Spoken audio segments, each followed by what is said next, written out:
Good afternoon, everyone. Thank you so much for joining this panel. If you guys thought you're going to get rid of me, not yet. 20 to 30 minutes more. India festive season it's a cultural movement. It's filled with a lot of emotions. It fills with a lot of rituals. It's filled with a lot of purchase movements. And this festive season is, like I just mentioned, it's both thrilling and it's kind of a terrifying time for marketers also. Thrilling because obviously this is a time where people spend money, they buy products. And terrifying because there's too much performance pressure. And the question is how brands can manage both performance and brand trust and bring that brand trust beyond the festive season.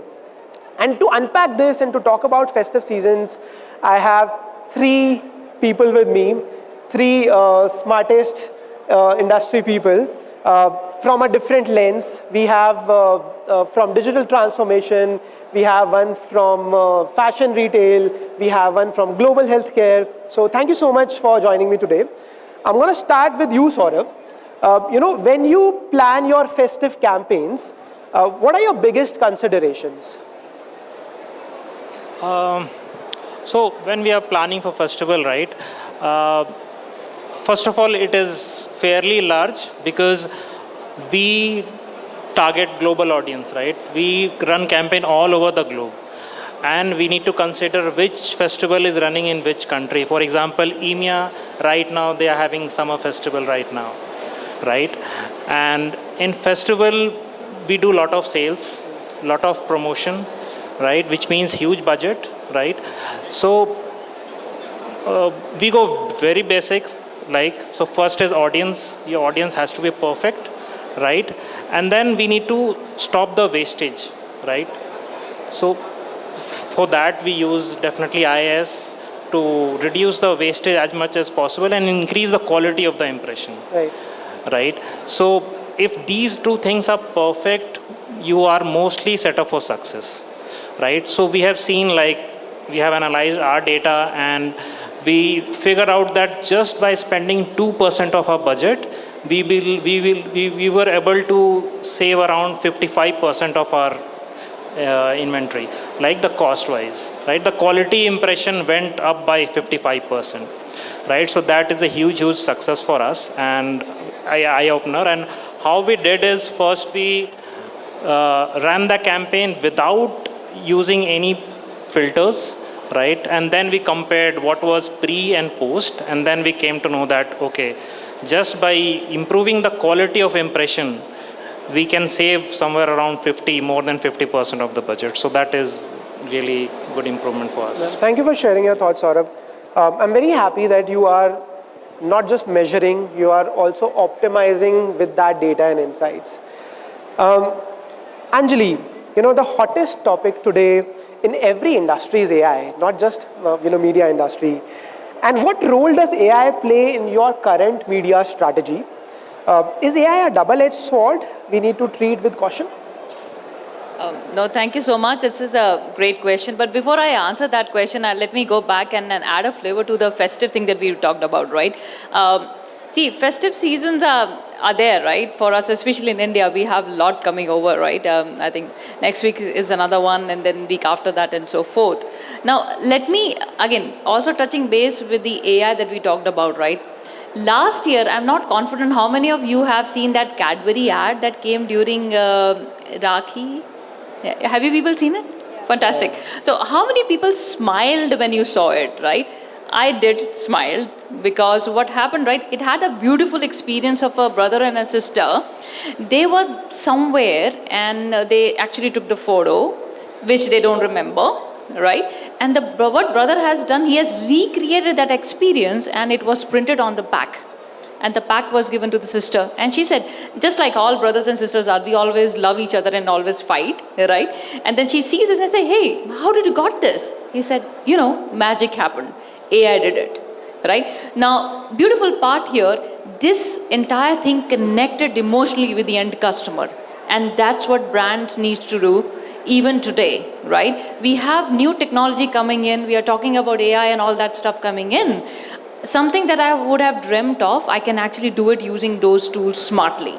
So it's a new tool in hand. We have to play an experiment.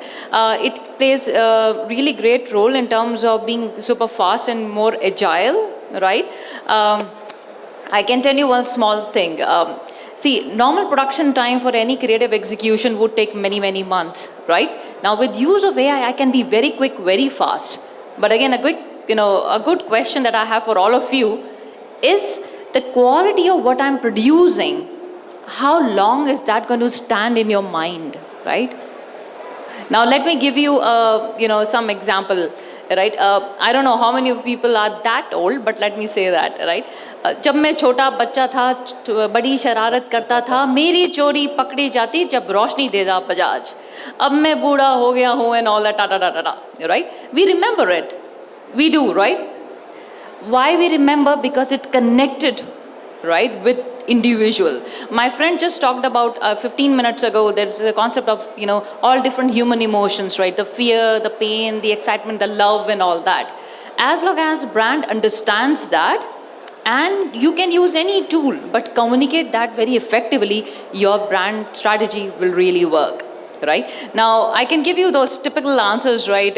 Using AI and these smarter tools, automation and so forth, I can really understand what my customer behaviors are, where they are, where they're not, what they're engaging on, where they're dropping and so forth. That gives me all that information, lot of data to really capitalize on.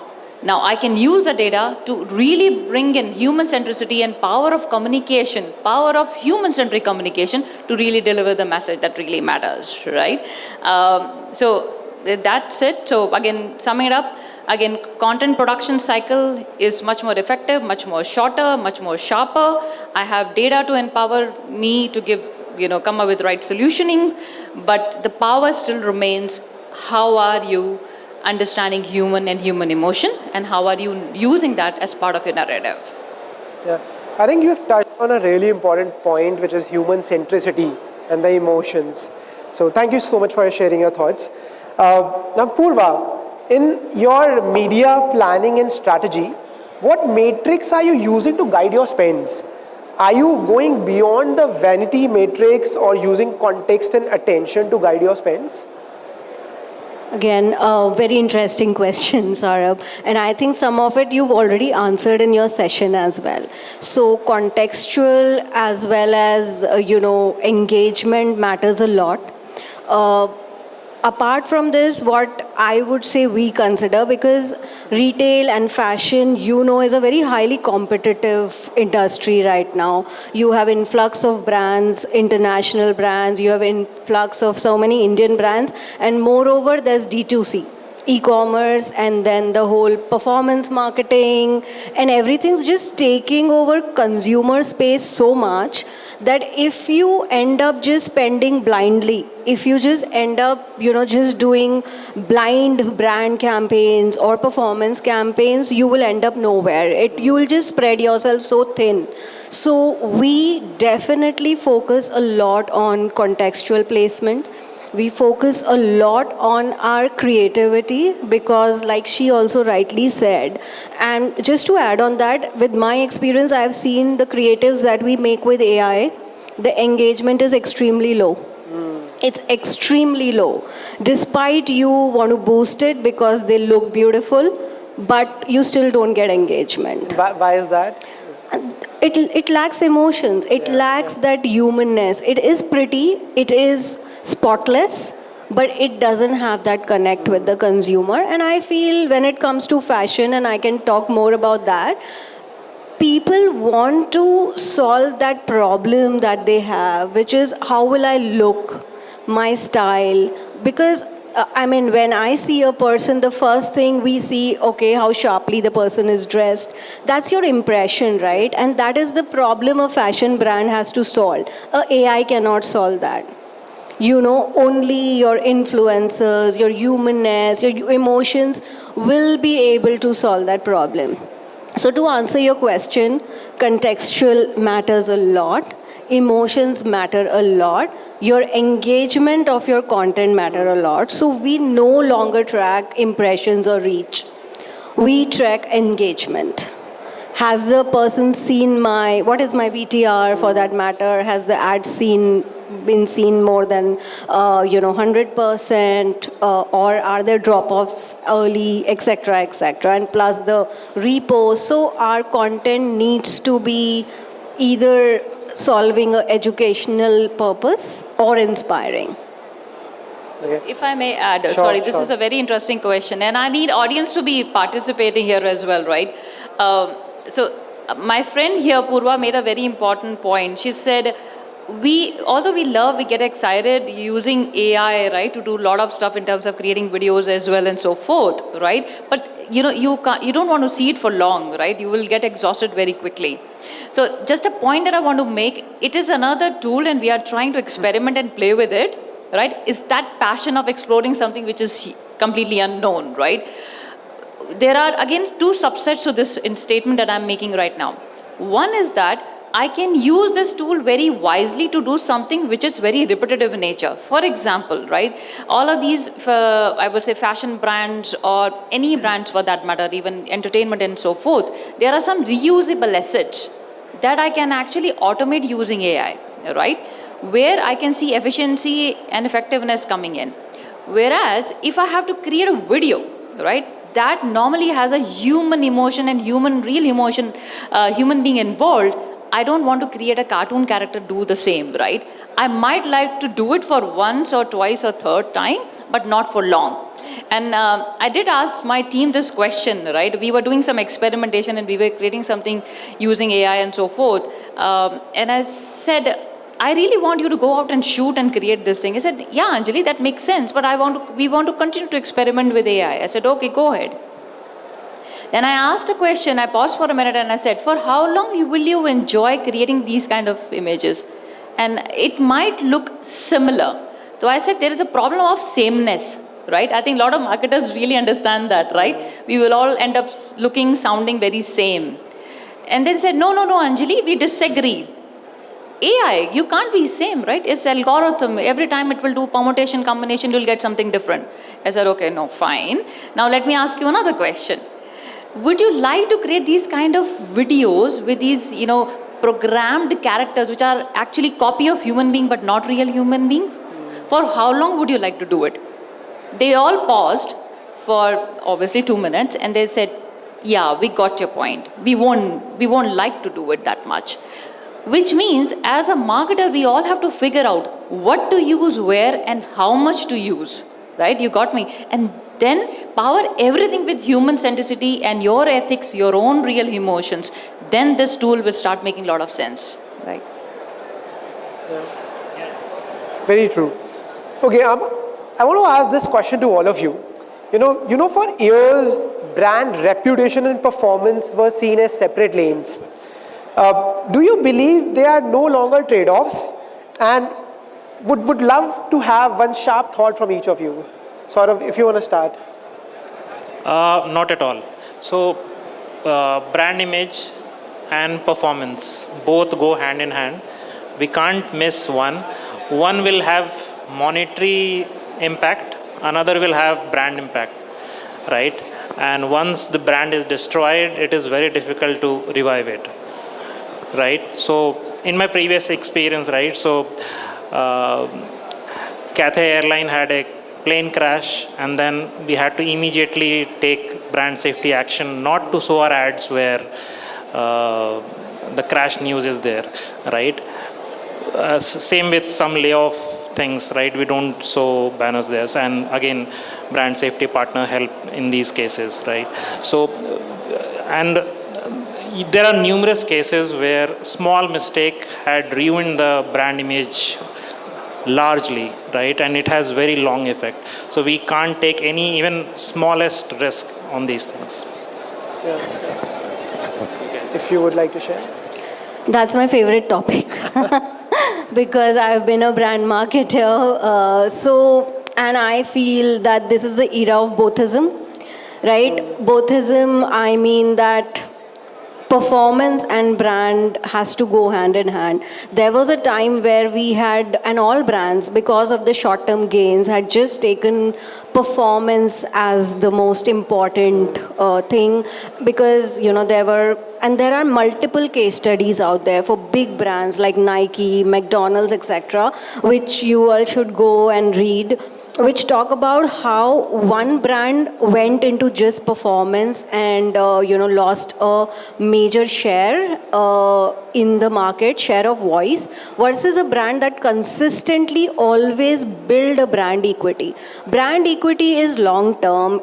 So advertising has to solve two problems, right? One is long term and the other is performance. And brand equity is something which will create that brand for a long term, and when you add a little bit of performance to it, when, for example, in festive, you want conversions, right? So you just add the lower end of the funnel at that point in time. If your upper end of the funnel, the brand awareness is sorted, your brand equity is sorted, you will get 5x returns.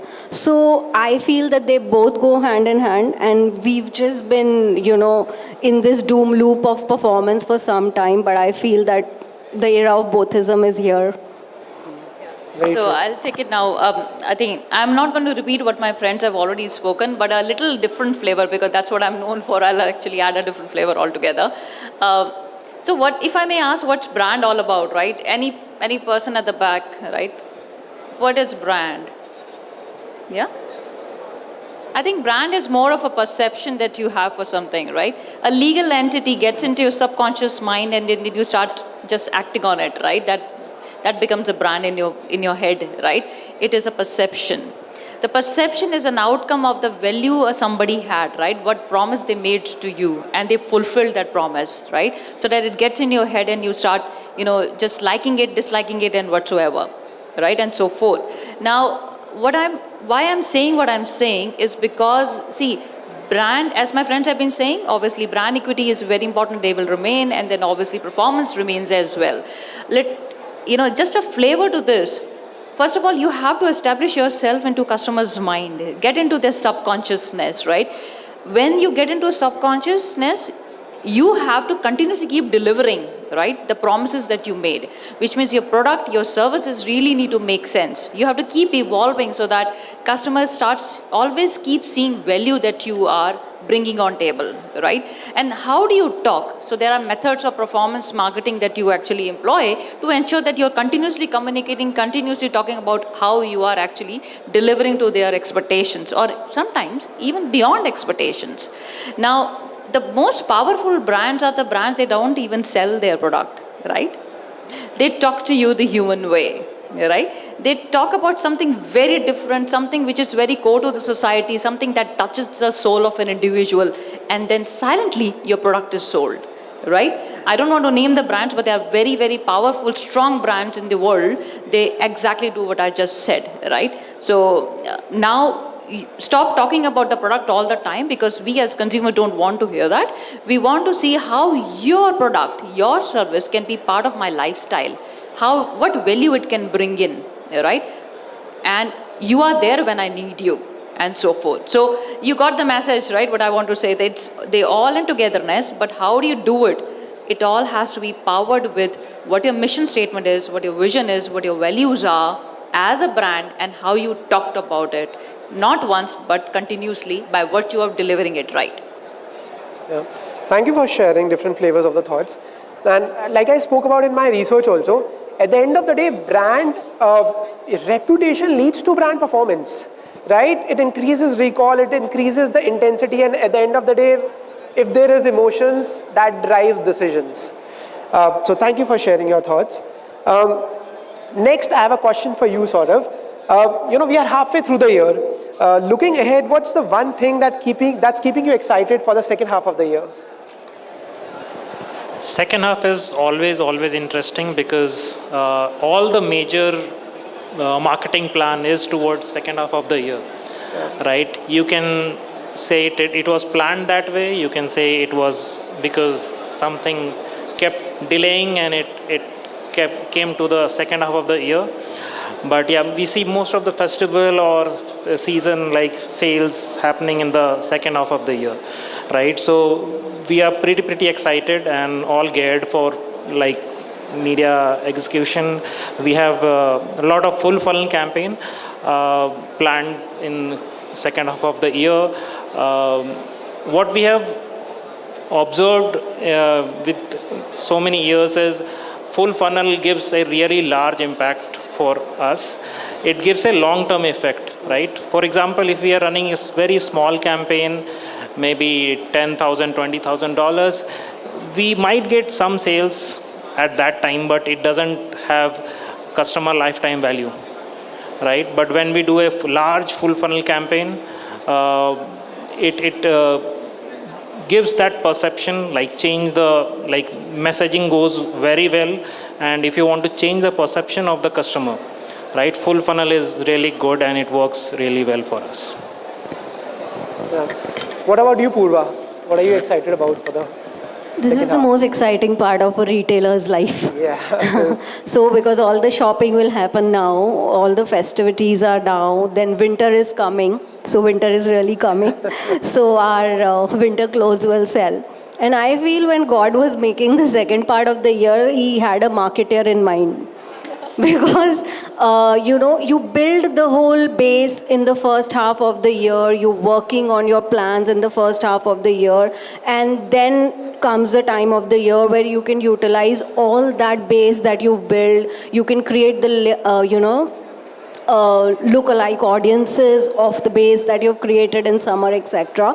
And then go full throttle with all the ammunition that you have. So I'm very excited about phase 2, and we do see results as well. I'm also very excited about your new collection. I'm a big fan of M&S. I'm in fact wearing Marks & Spencer shirt. That's why you look dapper. Thank you. So happy about that.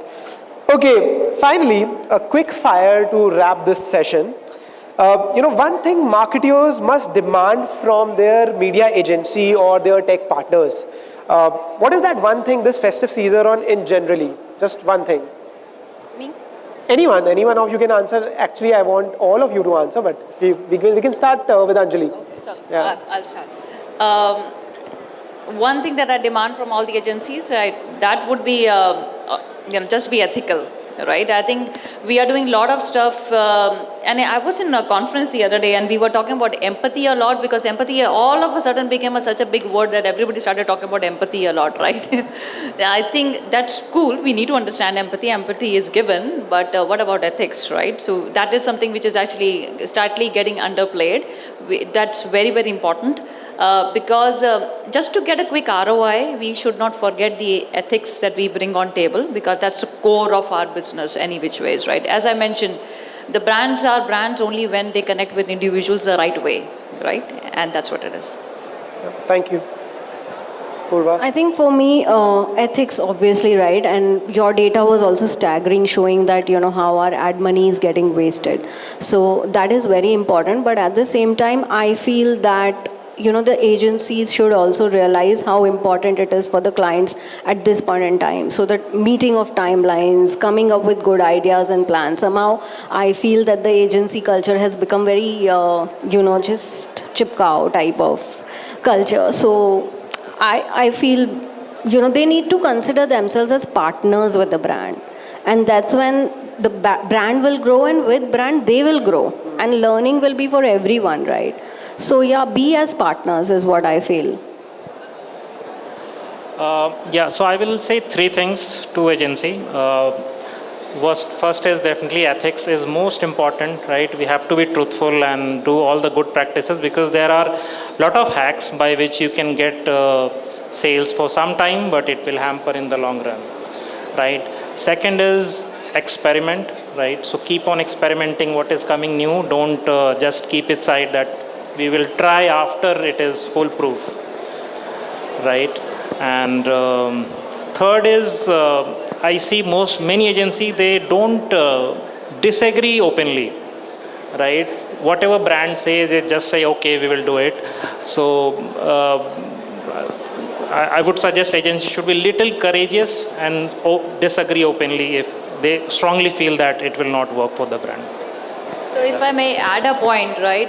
Thank you so much, Saurabh and Purvaa, for saying that. I think you made a very you made a very good point, and you touched a very important element, very, I would say, very softly, right? Which is, people in the audience, right? You know why agencies sometimes fail, right? Because sometimes, most of the time, what happens, right? Agency has that typical mindset that I'm creative, right?